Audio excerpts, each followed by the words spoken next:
अमरावती राजापेट स्थित श्रमिक पत्रकार भवन में राज्य सरकारी कर्मचारी मध्यवर्ती संगठन महाराष्ट्र के सरचिटनीस DS पवार द्वारा एक पत्रकार परिषद का दिनांक 7 अगस्त को आयोजन किया गया, जिसमें अपनी मांगों को दोहराते उनकी संगठन द्वारा आगामी 9 अगस्त को महामानव आंबेडकर चौक से जिलाधिकारी कार्यालय तक बाइक रैली निकालते जिलाधीश को ज्ञापन देने की जानकारी दी गई। समाचार संकलन अशोक भाई जोशी। सरकारी सरकारी शिक्षक समाज समिति आणि सरकारी कर्मचारी संघटना अमरावती जिल्हा परिषदेचे महासंघ आणि शिक्षक कर्मचारी यांच्या वतीने आपण या ठिकाणी पत्रकार परिषद या पत्रकार परिषदेला उपस्थित सर्व पत्रकार बंधू सर्वांचं मी DS पवार निमंत्रक सरकारी आणि सरकारी शिक्षक समन्वय समिती आपलं स्वागत श्रद्धापूर्वक स्वागत करतो आणि पत्रकारिता सुरुवात करतो। सर्वप्रथम मी तुम्हाला परिचय देतो।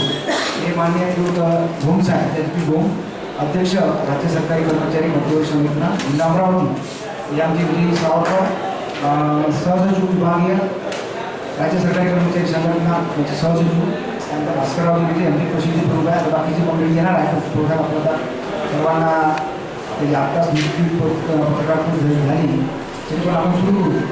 आजची आमची पत्रकार परिषद घेण्याचा महत्त्वाचा उद्देश म्हणजे मात्र आपला सर्व पत्रकारांनी आम्हाला सुद्धा सगळे सहकार्य केलं। 14 मार्च 2023 ते 20 मार्च 2023 पर्यंत आपल्या 7 दिवस संप झाला होता। त्या संपामध्ये ज्या काही आमच्या मागण्या होत्या त्यामध्ये सर्वात महत्त्वाची मागणी होती आम्ही 1 नोव्हेंबर 2005 पासून जे कर्मचारी सेवेत प्रविष्ट झाले आहेत त्यांना जुनी पेन्शन मिळण्याबाबतचा आपला महत्त्वाचा प्रश्न होता आणि बाकी अजून 17 आपल्या काही मागण्या होत्या।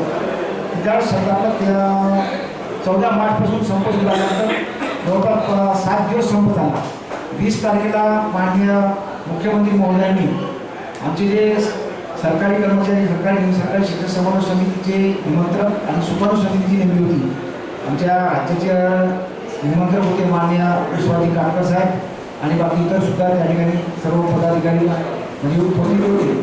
तर त्यामध्ये जी माननीय मुख्यमंत्री महोदयाशी जी चर्चा झाली आहे त्या चर्चेमध्ये त्यांनी सांगितलं की बा आम्हाला ही जुनी पेन्शन जी आहे त्या जुनी पेन्शनचं तत्व आम्हाला मान्य आहे आणि आता जो संप सुरू आहे सध्याच्या परिस्थितीमध्ये तर सध्याची परिस्थिती जी आहे त्यावेळेस कसं होतं अतिवृष्टी झाली होती, त्यानंतर बेरोजगारचा फार प्रश्न होता आणि शासनानं आम्हाला वचन दिलं होतं की बा तुम्हाला ही जी जुनी पेन्शन आहे ही जुनी पेन्शन आम्ही ज्याप्रमाणे राजस्थान झालं, झारखंड झालं, हिमाचल प्रदेश झालं या ठिकाणी चालू केली आहे त्याचप्रमाणे आम्ही ही तुम्हाला जुनी पेन्शन देण्याचे तत्व शासनाला मान्य आहे त्यांनी कबूल केल्यामुळे आणि सर्वांचं सहमतन जे काही सुपारू समिती आपण नेमली होती जवळपास 11 लोक त्या सुपारू समितीमध्ये होते।